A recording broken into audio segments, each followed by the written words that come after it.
Hopefully the wind isn't too noisy on this camera.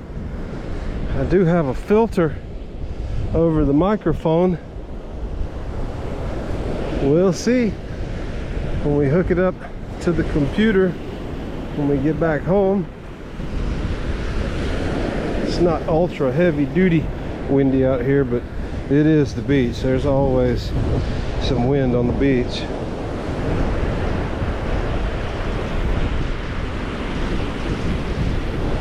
This is Cape San Blas, Florida, in the North Florida Panhandle. Not too far from Panama City, maybe, I don't know, 30 miles? Not real sure. The closest city would be Port St. Joe. Not a whole lot of people out here today. A few stragglers. It's about 5 o'clock, so a lot of the people have gone home already. We just got here. Tomorrow we will be spending most of our day out here enjoying the wonderful weather. And Saturday morning I will be going over to an area of the Apalachicola National Forest, where I've spent a little time before doing some skunk ape hunting. A lot of reports in that area. I'm gonna go before sunup, so I figured that's probably the best time for activity. We shall see. Good wind gust coming in now. That's got to be playing hell on this microphone on this camera, even though I do have a filter on it. Filters only do so much. From what I understand, they really only filter out about 20 to 30% of the wind noise. Hello, how do you do? Hope all is well. Some of these folks got some nice properties along here. We're staying at a big multi-unit complex.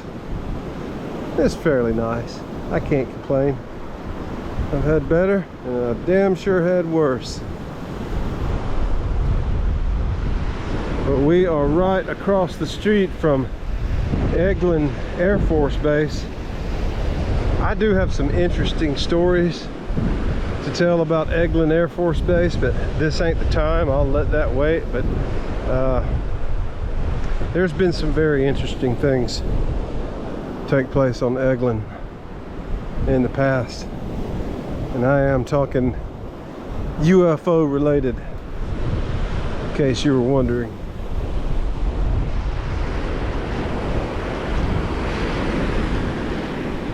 Gulf of Mexico is a regional hot spot, especially the North Florida Panhandle, for UFO activity. You come out here in the evening, park you a chair facing out towards the water, and you sit there and you watch for a little while. You're going to see some things that'll make you scratch your head. That's just the way it is. Facts is facts. Kind of like the way parts is parts, facts is facts. And I try to deal mostly in facts. Ooh, there's some nice properties right there. I bet those go for a pretty penny if they're not privately owned. Those are rentals. Those are probably in the neighborhood of $2,500 to $3,000 a night. They have their own private swimming pools too. You can't see them here for the dunes, but damn sure. Yes sirree. Yeah, boy, yeah. Got a point here where the beach narrows out a little bit. We have walked about a half mile so far. I'm not sure how far this cape goes on down here. For all I know, it could go another couple of miles or so. I'm not sure, but I'm not going to find out today. Not on foot, I ain't. Might get in the car and drive down there as far as I can and take a look, but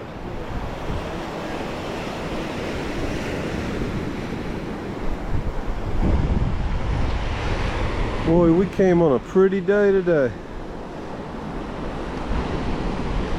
It is nice and sunny and warm. I'm guessing somewhere around 88, 89, 90 degrees.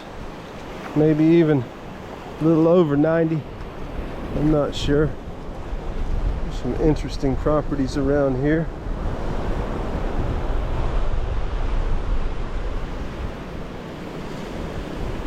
At some point I got to break out the drone. I tend to get the best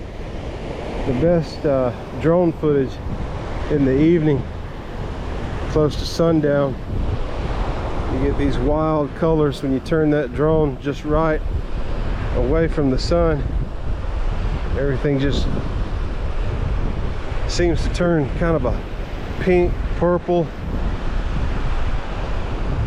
We'll give that a shot in a little while. Some kind of driftwood, or maybe the remains of a destroyed dock over here or something.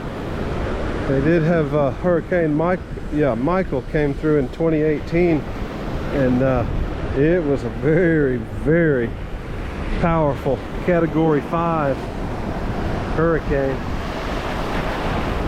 It came ashore over at Mexico Beach, which is just a few miles that way. I think that's what we're seeing here, is the base of an old dock. I'm not sure what that is. An old pier. I'm not real sure what I'm looking at here.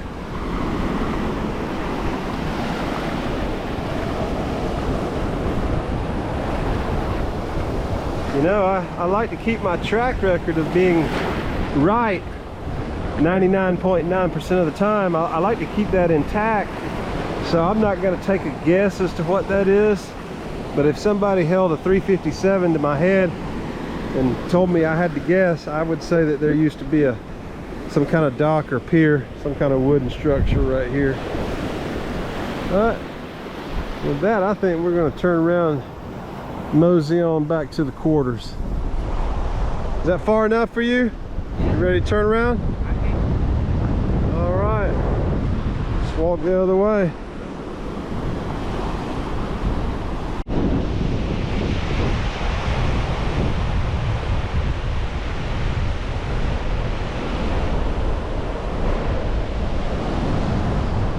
Okay, this is our stop right there.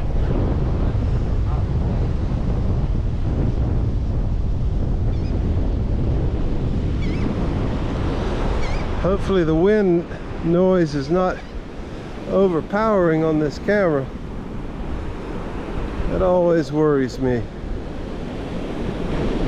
Filter or not, sometimes there just ain't much you can do. And this is where we exit stage left. Did a pretty good walk, half mile to 3/4 of a mile or so, something like that.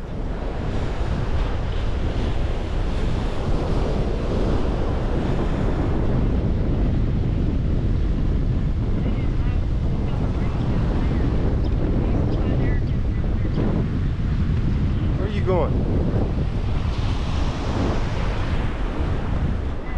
Now folks, as I so eloquently stated earlier, facts is facts, and I'm almost always right. But there are some key ingredients for any good beach trip. Number one, beer. You may or may not like that brand. It's cheap.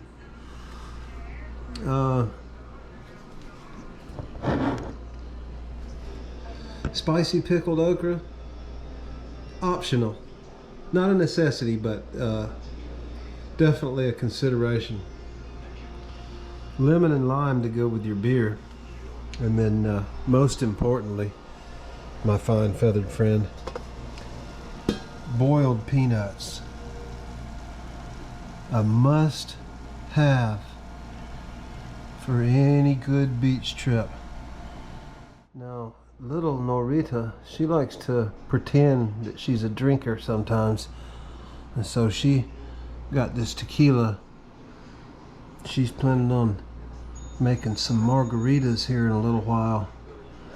You know what, I might even slug 2 or 3 of those down. You never know with me. You just never know. Now we're just going to take a peek and see what kind of edibles we brought with us down here to North Florida.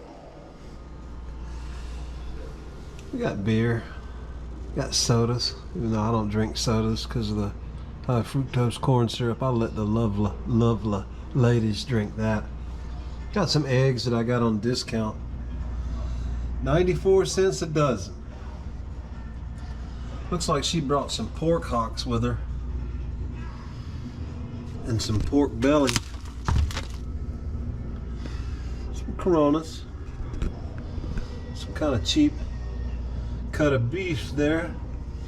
I brought some half dozen spicy Italian sausage, half dozen mild Italian. Plenty of lemons, limes, apples, orange juice, calamansi juice. You don't know what that is. Calamansi is a Filipino, looks like a lime, like a key lime, but you cut it open and it's orange on the inside. It has a very unique flavor. Very good, very hydrating. I have some really fancy port wine cheeses there rolled in some kind of nuts, probably pecans and walnuts. I don't know. Almonds? I have no idea. Nora brought something from Manila Mart called achara. I have no idea what that is. No idea whatsoever. Some cheese.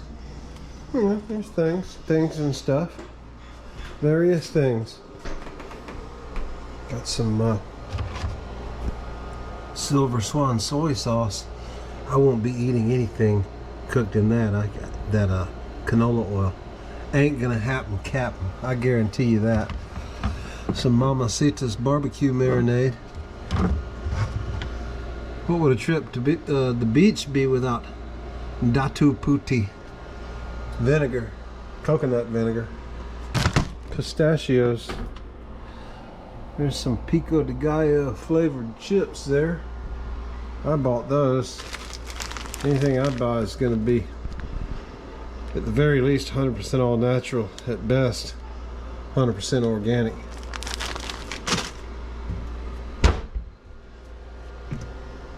Various things, as you can see. That ain't going to be nowhere near enough. We're going to have to make another run into town for some more victuals tomorrow or the next day. Nora brought a bag of pandesal. It's kind of a salty bread, dinner roll type thingy. I brought some organic whole grain and seed bread there. For sandwiches, of course. Red onions, garlic, whatnot, etc., etc. Etc., etc., ladies, etc., etc. Yes, yes, indeed.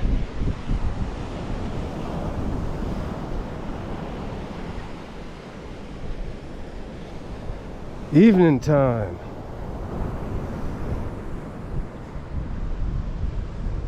Here on Cape San Blas, Florida, US of A.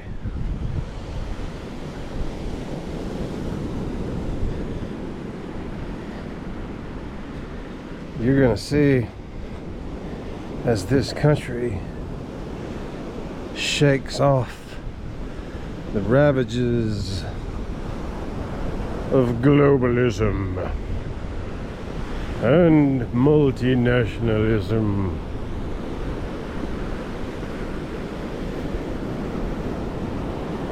Here we have the beautiful and talented little Norita de Zamboanga,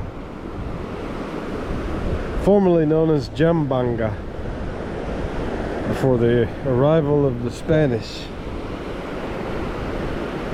If my history is correct, it probably is. I'm 99.9% accurate. You got to remember that. That's key.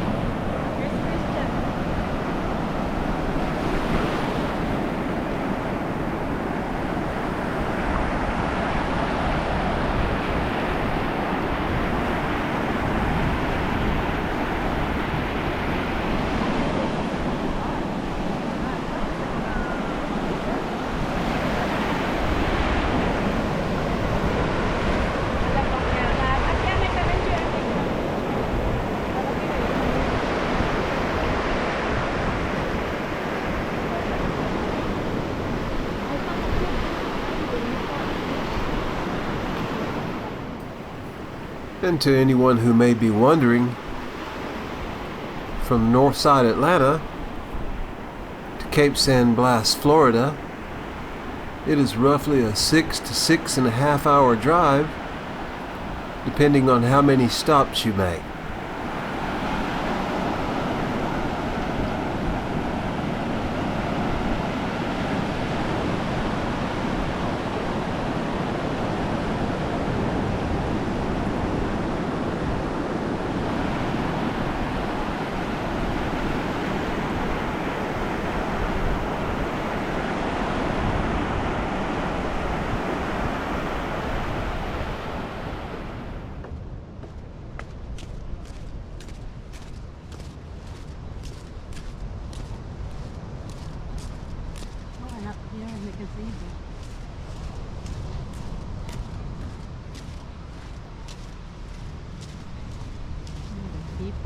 People partying on their balconies.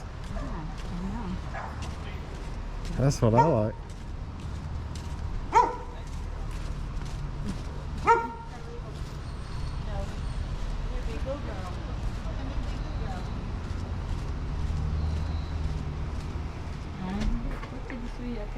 Walang sina oh.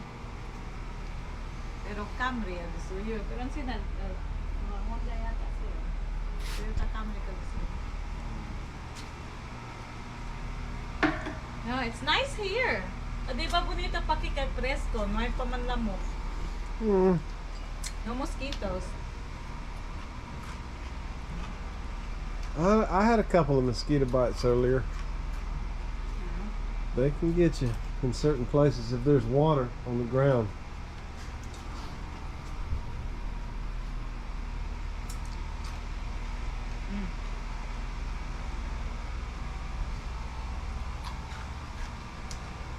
Kusita el adobo? Kusita el adobo, ha? Depende na libalat. Aki lang siguro sa kanila, takeda. Ano man ka natin? Pero ang parte man kita ko may aros, kanon. Si John, takeda man tayong gordo mga yun pero tasuda lang kita premi ba? Kami na. Exercise, pati el sol. Iyo kita exercise yan ang kay hindi man exercise na. Kada gorda. Kapag chine pa kang mga maldita aking mga Pinay pa akong mga pisyadoras tamira na Facebook. Uy. I'd still kill you. I'd still kill you.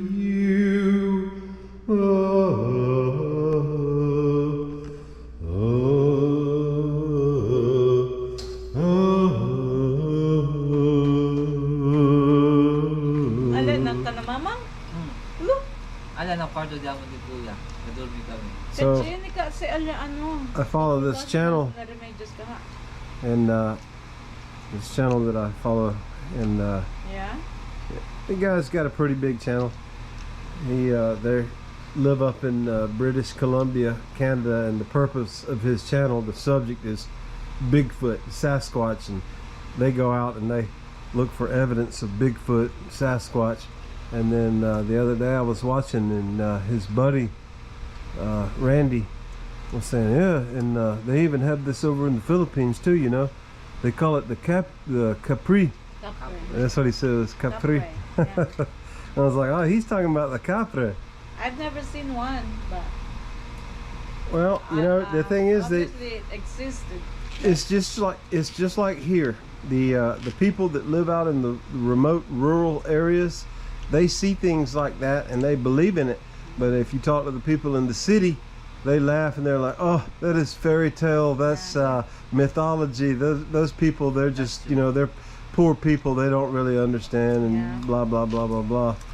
But no, here they've had a lot of people with very big credibility who have seen these things. Even the President of the United States, Teddy Roosevelt, back in the early 1900s, he said that he encountered some giant hairy men in when he was on one of his voyages across the country, that they encountered giant hairy men in the Yosemite National Forest. Yeah, Is it's that very why they interesting. call him Teddy They've Bear? been seen by pilots, military officers, police officers, physicians, you name it. People with credibility have seen these things. So it's not something that just crazy people are making up. It's just something that you're not likely to see in your lifetime unless you're out there all the time. So here in the United States, they have something called the skinwalker, which goes back centuries with the American Indians. It's some sort of being that can assume any form. It can change shapes. It can become anything. In Canada, they call it Wendigo. But you say that you've seen this in the Philippines. Christian seen it. It's called aswang. Aswang. Yeah. And describe what it can do. It's like a whole man body. It's a man. Looks like a man. Whole body. And then he had small wings. Kind of like a Wings. Yeah, it's kind of like, you know how And then he have a long nail. long nails. But it can become anything. A rat, No. a cat, a dog. He's just like a man. Human. And Huh. then You know, like Yes. the bat. Could that be a bat? Yeah, No. like the bat. You know, there's stuff like that. That A they giant- open it. like a giant that's bat? How he. That's how he said it looks like, but it's a man. Huh. and then Yeah. you see color green. Color green. Green. Yeah, green. Really? So reptilian then, like a lizard. Yeah. Lizard man. Huh. Wow. That's very interesting.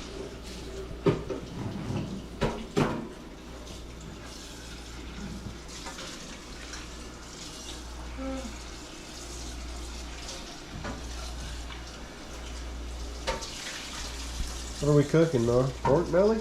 Rice. I'm gonna cook this beef, I think. The beef is a bit quick because I didn't have Sprite for the pork belly. Forgot to buy and for the adobo.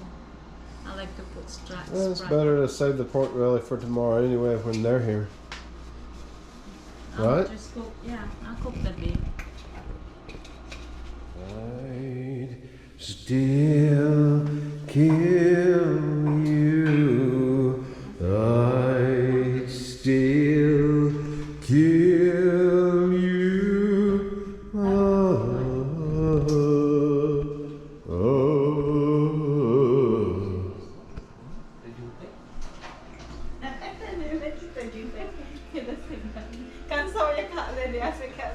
Baka na yung may gagawa.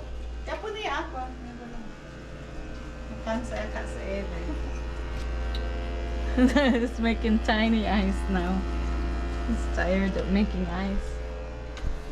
It's our ice maker.